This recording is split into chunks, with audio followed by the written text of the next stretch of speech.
Ahora invitamos al escenario al señor juez, presidente de la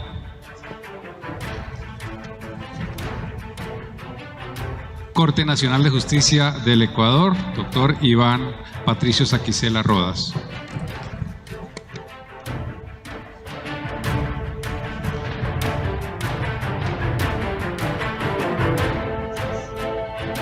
Bienvenido. Siendo integrante de la Corte Nacional de Justicia, fue parte del Tribunal de Juzgamiento del caso Sobornos 2012-2016, que sentenció a 20 personas, entre ellas al expresidente Rafael Correa. Participó en el juicio por lavado de activos, en el que se sentenció al exministro de Energía, Alexei Mosquera, a 5 años por lavado de activos. Y en el denominado caso Saraguro, fue el juez ponente del Tribunal de Casación que ratificó la inocencia de los procesados. En una entrevista reciente que le hicieron en su país, explicaba que en la audiencia y en la sala que se realiza debe existir un ritual donde hay respeto, donde hay solemnidad, donde todos se someten a debatir con altura el derecho. Hoy nos acompaña con la conferencia Los jueces y su rol de garantizar los derechos y respuestas eficientes en un contexto de justicia abierta. Damos la bienvenida al señor presidente de la Corte Nacional de Justicia de la República del Ecuador, juez Iván Patricio Saquicela Rodas. Bienvenido, presidente.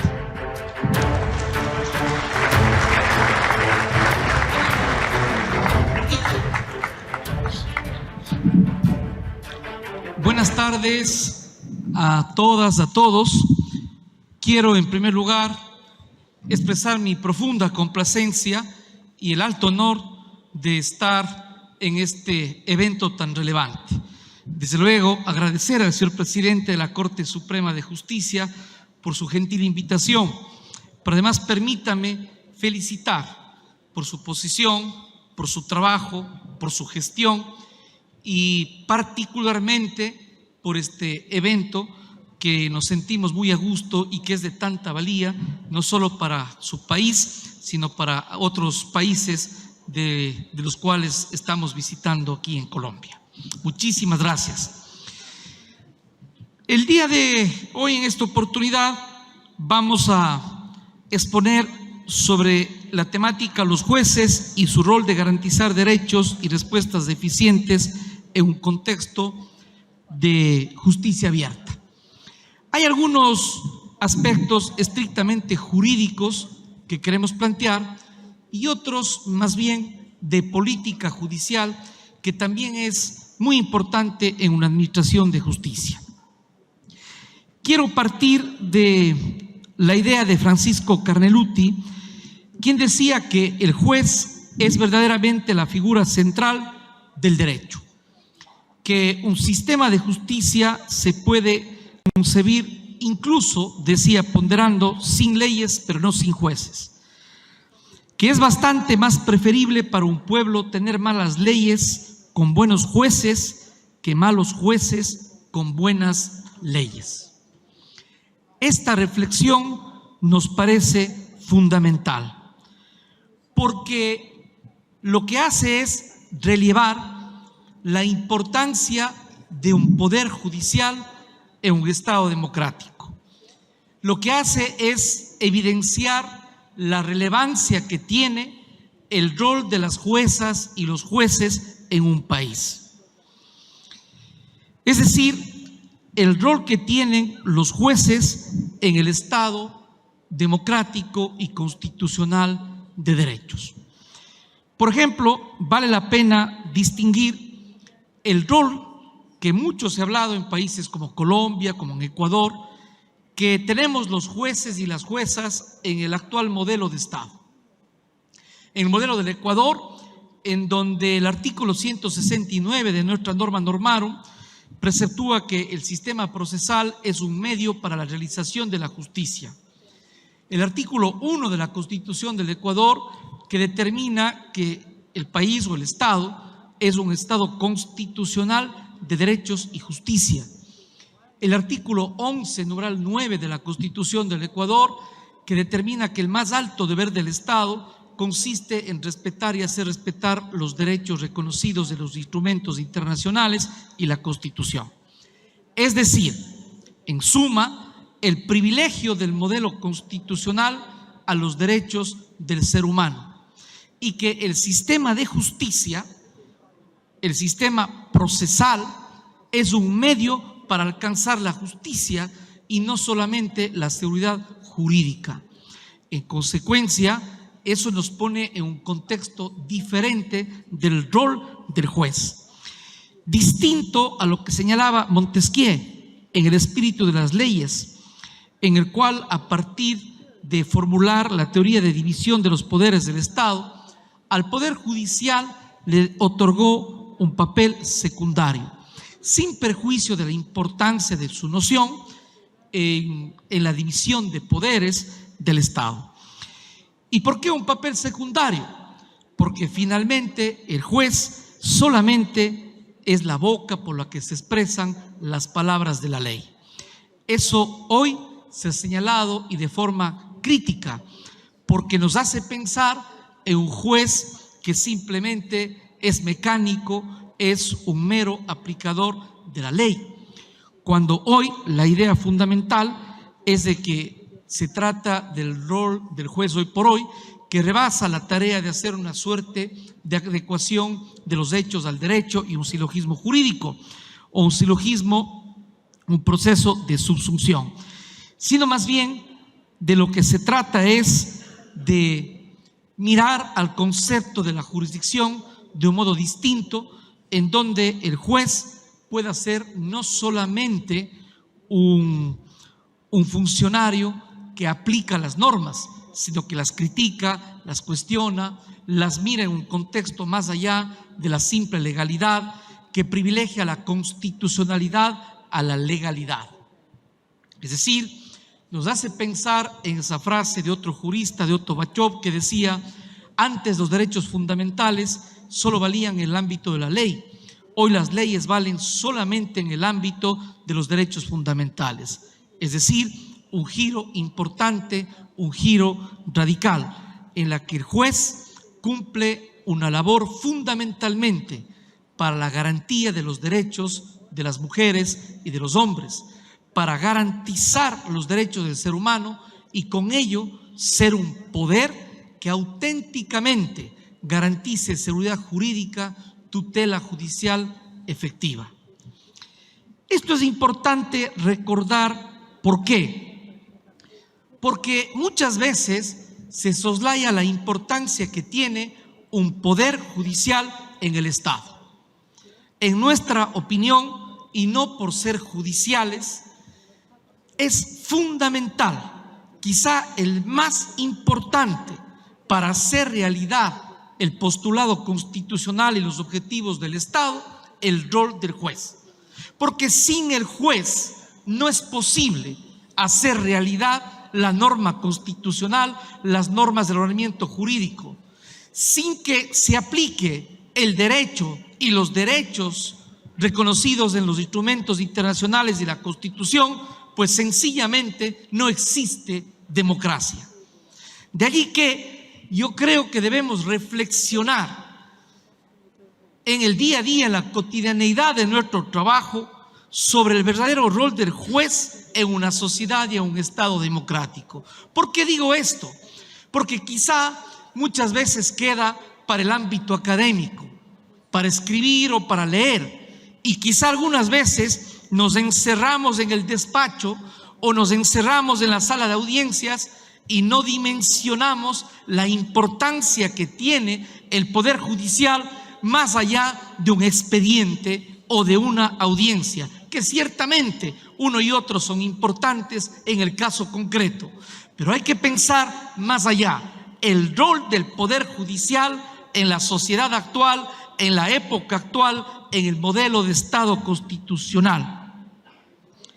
Justamente he querido recoger, entre tantos otros criterios, de la propia Corte Constitucional colombiana, que señala que una de las características emblemáticas del Estado constitucional es el nuevo rol o papel del juez, que este ya no es el orientador de unos ritualismos procesales vacíos de contenido, ni menos el inflexible fiscalizador del cumplimiento de los rigores de la ley. Si así fuera, nada diferenciaría al Estado constitucional de otras formas de organización política que se superaron precisamente para darle cabida a aquel. Es decir, destaca el actual modelo constitucional. En este contexto de modelo de Estado, en este contexto del rol del juez frente al poder del Estado y a la sociedad, cabe preguntarse cuál es el rol de una administración de justicia y cuáles son algunos componentes que debe tener la función judicial para cumplir con este propósito como poder del Estado y el rol del juez. A todas luces, la función jurisdiccional hace posible la aplicación de la Constitución, el ordenamiento jurídico y por sobre todo de los derechos. Pero vale preguntarnos qué aspectos requerimos para tener una función judicial y juezas y jueces que cumplan este rol distinto en la sociedad. Porque claro, podemos hablar de la norma sustantiva, de la norma procesal, de la ciencia jurídica, que nunca vamos a soslayar, que es importante en la formación profesional, en la formación de los jueces, y en suma es la ciencia jurídica de la que nos valemos para cumplir nuestro rol. Empero no es suficiente. Es necesario contar, en efecto, con normas sustantivas y normas procesales adecuadas para el espacio y tiempo en el que norma y adecuadas para hacer realidad lo que busca el modelo constitucional. Pero además es indispensable el contar con los instrumentos y los recursos para que la función judicial cumpla su labor. Penosamente, en nuestros países, particularmente el caso del Ecuador, no contamos con los instrumentos que son indispensables. Es más, el Poder Judicial permanentemente sufre de un recorte presupuestario y aún recortado sufrimos que no se nos otorgan los recursos que son indispensables. Uno, una limitación presupuestaria que no hace posible cumplir el rol. Pero dos, en el caso del Ecuador, algo aún más grave, que por ahí empieza una afectación a uno de los poderes del Estado, una vulneración a la independencia judicial en la medida que dependemos presupuestariamente en términos absolutos del presupuesto central que maneja la función ejecutiva. Requerimos una política judicial diferente. Y el día de hoy voy a permitirme presentar algunas ideas respecto a la justicia abierta y a una conducta axiológica que se ha hablado ya quizá ampliamente, pero que es importante insertarle en el rol del juez. Y obviamente adecuar el rol de las juezas y los jueces a los tiempos actuales, a nuevos paradigmas conceptuales, sociales, jurídicos, a los nuevos referentes de la historia de la humanidad. Porque parecería ser que muchas veces la ciencia social, la ciencia política y sobre todo, no solo lo conceptual, sino la conducta del funcionario judicial, de las juezas y los jueces, no se adecua a las nuevas realidades sociales. No podemos seguir pensando de la misma manera en el rol de la jueza o el juez en la época actual, que ha dado cambios vertiginosos, profundos, desde la tecnología, desde el uso de las redes, desde la comunicación, que ha incidido en la vida social, en la política y desde luego en la justicia. Pero quizá como judiciales, como juezas y jueces, no nos hemos puesto a pensar y repensar estos referentes, estas categorías sociales y redimensionar el rol de juez, de jueza y del Poder Judicial. Vale la pena en este sentido destacar que en nuestro rol como juezas y jueces, y más allá de lo procesal y lo sustantivo, y además de la necesidad de contar con los instrumentos que requerimos para cumplir nuestro rol y hacer realidad el principio de eficiencia, de celeridad, de eficacia, para hacer posible la tutela de derechos, más allá de todos estos componentes, también pensaríamos que es fundamental que podamos insertar en la conducta de las juezas y los jueces los principios axiológicos, un conjunto de valores de los que ya se ha hablado a nivel de la Cumbre Judicial Iberoamericana, por ejemplo, a través de los principios, por ejemplo, de Bangalore, entre otros. En el Ecuador hemos adoptado un código de ética, precisamente en un encuentro similar a este, que nosotros le llamamos Cumbre de Cortes. Solamente por citar y recordarles, que ustedes conocen ya, los principios de Bangalore sobre la independencia judicial, sobre la imparcialidad, sobre la integridad, la corrección, la igualdad, la competencia y la diligencia, entre algunos de los componentes de la conducta que debemos tener las juezas y los jueces. A nivel de Iberoamérica, quiero recordar el Código Iberoamericano de Ética Judicial. Precisamente países, entre otros, Colombia, Ecuador y 23 países que hacemos parte de la Cumbre Judicial Iberoamericana. La próxima semana tenemos una reunión de la Comisión de Coordinación y Seguimiento en Puerto Rico y a finales de este mes en el Perú, en donde vamos a tener el gusto y el honor de compartir con el presidente de la Corte Suprema de Justicia de Colombia. El Código Iberoamericano de Ética Judicial destaca, entre otros aspectos, la independencia, que debemos siempre relevar, que no tiene que ver tanto con una suerte de privilegio del juez, sino más bien la posibilidad de garantizar a los ciudadanos el derecho a ser juzgados por jueces independientes, competentes, imparciales.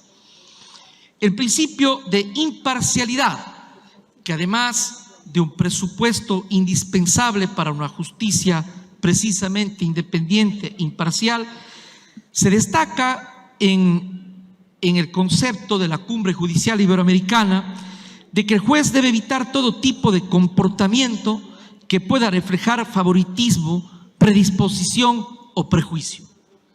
A mí me parece tan relevante profundizar este aspecto, porque finalmente el juez es un ser humano que tiene una cosmovisión, una filosofía de vida, una ideología, un pensamiento en todo orden de la vida social, que incluye favoritismos por un equipo de fútbol, antipatías o simpatías por actividades que se desarrollan en la vida social, y quizá no nos ponemos a pensar cómo estos aspectos que están en nuestro fuero interno pueden en un momento dado constituir sesgos a la hora de resolver. Y por ello debemos cultivarlos profundamente como seres humanos, mucho más allá de la formación jurídica, sino como seres humanos, de no incurrir, por ejemplo, en los ismos, en los fanatismos, en el machismo, en todo lo que implica una suerte de absolutizar el pensamiento y la conducta de seres humanos. En eso es muy importante interiorizar. Podemos ser expertos, jurisconsultos y ser expertos en el derecho, pero la justicia no tiene que ver solamente con la ciencia jurídica y la experticia en la norma sustantiva y la norma adjetiva, sino como seres humanos, cómo estamos en la integralidad de ser humanos en nuestra formación. Somos seres humanos, suelen decir, jugando un juego de dioses a hacer justicia. Nunca vamos a superar los problemas, las virtudes, los vicios de la esencia del ser humano. Pero si somos jueces, estamos llamados a ser más en nuestra formación que un ser humano común. Y por ello, la posibilidad de exigirnos en la formación y en el evitar todo tipo de sesgo que quizá no nos percatamos, pero que incide en nuestra posición. Y eso ser y parecer ser, mostrarnos frente a los demás. Sin extenderme, por ejemplo, ¿qué sucede con una jueza? Un juez tiene una afición por las corridas de toros, por cierta música, o rechaza cierta música, o ciertos deportes, o cierta práctica de deportes, y además lo expresa públicamente en sus redes sociales. ¿Qué sucede? Primero, el ser, cómo cultivar la formación humana y el pensamiento para evitar sesgos, y desde luego no hacer otra cosa sino que ese ser parezca ser en nuestra vida social, en nuestra expresión del pensamiento, que incluye cosas aparentemente tan triviales como nuestra expresión en las redes sociales. Eso es importante profundizar desde una posición axiológica que incide en el momento del ejercicio jurisdiccional. La motivación de nuestras decisiones, que en términos de la Constitución del Ecuador, artículo 76.7L, no es otra cosa que enunciar principios o normas jurídicas en que se funda la resolución y explicar la pertinencia de su aplicación a los antecedentes del caso, los presupuestos fácticos y jurídicos para una debida motivación. Conocimiento y capacitación, pero que no se limita únicamente a las materias jurídicas, sino todos los instrumentos que requerimos para cumplir la función del juez, los elementos tecnológicos, el conocimiento más amplio de la ciencia y de los aspectos de la vida social. La formación no tiene que ver solo con lo técnico jurídico, que desde luego tiene que ser un conocedor del derecho, sino la formación humana desde lo más amplio para poder cumplir el rol de jueces.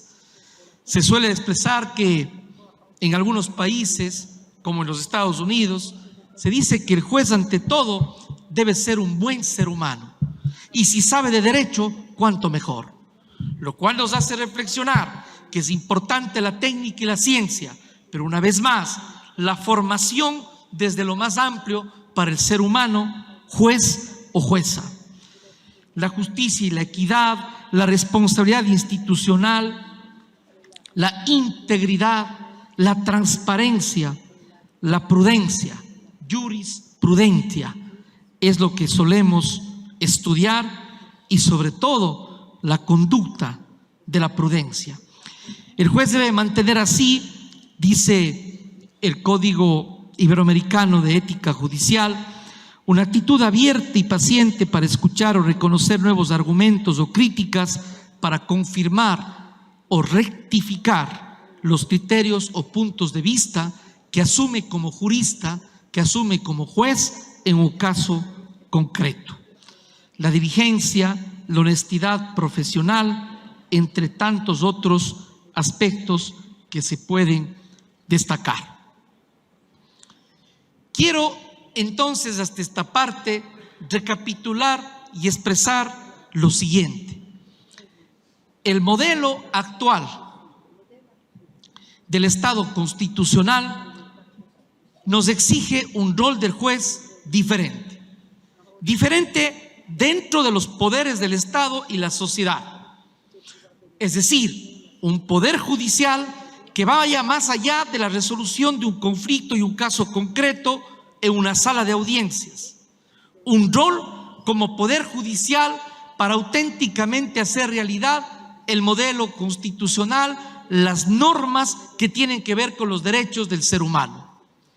El rol de un juez desde su formación en las ciencias jurídicas, pero también una formación en lo más amplio como ser humano, una formación axiológica y una conducta frente a la sociedad en general y como funcionario judicial. Por ello, queremos partir de, en forma amplia y genérica, destacar el modelo constitucional que es diferente a un modelo de Estado legal en donde el juez es un simple aplicador de la ley, ciego, simplemente es la boca por la que se expresan las palabras de la ley. Destacar este modelo constitucional diferente, pero además agregar otros componentes, el componente axiológico y el componente de una conducta de ciudadano, de ser humano, muy enriquecido por su formación y sus valores para ser un juez diferente en un modelo que pretende ser diferente. Quisiera en este concepto contarles dos aspectos puntuales que hemos realizado en la Corte Nacional de Justicia del Ecuador y en la función judicial del Ecuador en general. Primero, queremos comentarles que hemos trabajado ampliamente en lo que tiene que ver con la perspectiva de género en las decisiones judiciales. Además de lo conceptual, además de que se ha trabajado como en distintos países, se lo ha hecho aquí también en Colombia, pero quiero contarles que el 11 de julio, hace poco tiempo atrás, 11 de julio de este año, las juezas y los jueces adoptamos lo que se llama Manual de Perspectiva de Género en las actuaciones y diligencias judiciales. ¿Qué significa este manual y la perspectiva de género? Recordarles lo que ustedes conocen, recordarles brevemente. La perspectiva de género como una herramienta para analizar la sociedad de forma más equitativa, no androcéntrica y que nos permita identificar situaciones para erradicar la desigualdad. Lo que quiero es traerles esta reflexión. La perspectiva de género nos ayuda a comprender las relaciones que se producen entre hombres y mujeres. Nos permite entender y cuestionar la educación que hemos recibido, los patrones culturales, y abre la posibilidad de elaborar nuevos contenidos de socialización, de relación entre los seres humanos. Pero el punto que quiero destacar es que en donde más debe existir, en nuestra visión, una perspectiva de género, es precisamente en las decisiones judiciales. Porque no sería posible encontrar la equidad y un auténtico modelo constitucional y democrático si en las decisiones de los jueces, en el trato que damos los jueces a los ciudadanos, a los usuarios, y más todavía, la forma de entender un proceso concreto sometido a nuestro conocimiento, tenemos sesgos de género, tenemos visiones que no permiten la equidad. Eso sería o es un grave error. Por ello, hemos formulado un manual con perspectiva de género para que las juezas y los jueces lo apliquen desde el punto de vista de sus decisiones en sentencias y resoluciones, es decir, una mirada distinta del mundo, una perspectiva diferente en las relaciones de los seres humanos. Y claro, incluso en el lenguaje y en el trato que debemos dar a los usuarios del sistema de justicia. Aspectos como los siguientes nos recomienda este manual, que pueden encontrarlo en la página web de la Corte Nacional de Justicia del Ecuador. Identificar situaciones de poder por cuestiones de género que producen desequilibrio. Cuestionar los hechos, valorar las pruebas y desechar cualquier estereotipo o perjuicio de género a fin de visualizar situaciones de desventaja que se provocan en razón de sexo o género. Poder cuestionar la neutralidad del derecho aplicable desde el género y evaluar el impacto diferenciado de la solución para una resolución justa e igualitaria. Aplicar estándares de derechos humanos a todas las personas que forman parte del proceso, especialmente a niñas y niños. Evitar el uso del lenguaje que se base en estereotipos o prejuicios y procurar que los enunciados lingüísticos y retóricos sean claros y sobre todo incluyentes. Juzgar con perspectiva de género es ampliar las posibilidades de la justicia. No nos hemos puesto a pensar cómo en el lenguaje que usamos los funcionarios judiciales, los protocolos de los notarios, las resoluciones de los funcionarios públicos, las sentencias, tienen un lenguaje que no es incluyente. Y no hemos hecho mucho o hemos hecho poco para superar este lenguaje tradicional en el ámbito jurídico y jurisdiccional y que es excluyente. También el manual recomienda algunas prácticas que pueden considerarse positivas para reducir y superar las desigualdades, el discrimen entre hombres y mujeres. Por ejemplo, deconstruir estereotipos de género en el ámbito judicial, que es necesario fomentar una mayor igualdad de género en el sistema judicial. Por ejemplo, identificar la existencia de situaciones de violencia, desigualdad, interseccionalidad o relación de poder entre los sujetos procesales. Por ejemplo, una buena práctica es el uso de un lenguaje inclusivo, neutro y no revictimizante como una estrategia de cambio con el fin de incluir la perspectiva de género y visualizar a las mujeres en las audiencias, en las providencias, en los escritos, dentro de un proceso judicial. Entre otros aspectos que quería destacar en lo tocante a la visión, a la perspectiva de género, y que contiene el manual de perspectiva de género, un cuaderno que nos da ideas, recomendaciones para que cada jueza y juez en su cotidianeidad del trabajo pueda aplicarlo. Y no solamente desde la normativa internacional o del país, de cada estado, sino que una suerte de herramienta práctica, cotidiana, para hacerlo realidad en la justicia, la perspectiva de género. Y quiero concluir con la justicia abierta. La justicia abierta, primero, los modelos abiertos que surgen en los otros poderes del Estado.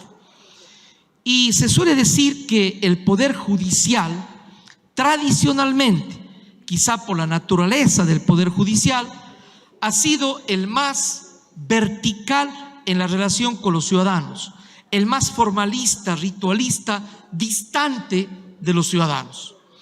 De modo tal que un modelo de justicia abierta, que entre otros se habla en la Cumbre Judicial Iberoamericana, nos ha parecido fundamental no solo como una práctica de los gobiernos, por ejemplo los gobiernos locales, los municipios, sino implementarlo en la justicia como una manera de que los ejes de transparencia, participación, colaboración y participación nos acerque como poder judicial a los ciudadanos. ¿Por qué? Porque las decisiones judiciales y el rol del poder judicial en nuestros países es fácil deslegitimarlo desde la crítica del poder político, desde la crítica mediática o desde la falta de entendimiento del rol del poder judicial y las decisiones judiciales no siempre exentas de polémica en la vida social, aunque fueren justas y apegadas a derecho. De modo tal que la justicia abierta implica una posibilidad de un poder judicial más cercano a los ciudadanos y que eso nos ayude a legitimar a los poderes judiciales. Hoy por hoy, el juez muchas veces, al menos en el país he podido observar, no solo que no siempre está de acuerdo o no entiende una política de justicia abierta, sino rehuye o se asusta y dice: el juez solamente es la boca por la que se expresan las palabras de la ley y el juez habla solo por las providencias. Cierto será que habla en la providencia en el sistema escrito y en la audiencia oral, pública y contradictoria en el sistema oral, en el caso concreto. pero como poder judicial, este Congreso que preside el presidente de la Corte Suprema, aquí en su ciudad, tiene que ver con un poder judicial que se muestra ante la ciudadanía y que esté presente en este evento tan relevante que preside el presidente del Poder Judicial, el presidente de la República les visite. Eso tiene que ver con un mostrarse ante el país en concepciones diferentes. Y por ello creo que hay que trabajar en la justicia abierta. Por ejemplo, en el caso nuestro, publicamos diariamente el calendario de audiencias de la Corte Nacional, con muchos meses agendados con día y hora las audiencias, y motivamos a que los ciudadanos, los estudiantes, en general la ciudadanía, ingrese al Zoom para que las audiencias virtuales sean públicas con Contraloría Social. Tenemos una enorme publicación de documentos de rendición de cuentas, de las resoluciones del Pleno de la Corte Nacional, que la transmitimos por canal de YouTube, están en vivo y los medios de comunicación y los ciudadanos pueden mirar y pueden escuchar. Entre tantas otras cosas, tenemos un programa que se llama Academia en la Corte, en donde participan expositores nacionales e internacionales. Tenemos profunda actividad académica con las universidades del país, eventos nacionales e internacionales. Publicaciones, por ejemplo, la bitácora jurisdiccional, entre tantos otros aspectos, programas en los canales de YouTube, por ejemplo, La Corte Escucha, por ejemplo, Entre Togas y Malletes, que es un programa en el TikTok en la que dialogan juristas, académicos, jueces, es decir, un uso amplísimo de todos los medios y redes sociales en donde las juezas y los jueces están cercanos a la gente desde la política judicial y la justicia abierta, resguardando obviamente, no hay comentario del caso concreto, no existe nada que pueda reñir con la axiología y nada que pueda reñir con la imparcialidad del juez y sobre todo para los casos concretos. Tanta importancia le hemos dado a la justicia abierta que el 17 de septiembre del 2022 hicimos una cumbre de cortes, es decir, de cortes provinciales del país y la Corte Nacional, y se suscribió una declaración de justicia abierta en donde dijimos que adoptamos la política de justicia abierta entendida como un diálogo del ecosistema de justicia que, inspirado en los principios de transparencia, participación y colaboración, permite el pleno acceso a la justicia construyendo honor social y valor público en las instituciones intervinientes, a construir decisiones judiciales con lenguaje más amigable para el común de la ciudadanía, a usar canales tecnológicos para que nuestras audiencias puedan llegar en vivo al mayor número de ciudadanos, a incorporar la perspectiva de género, de no discriminación e interculturalidad,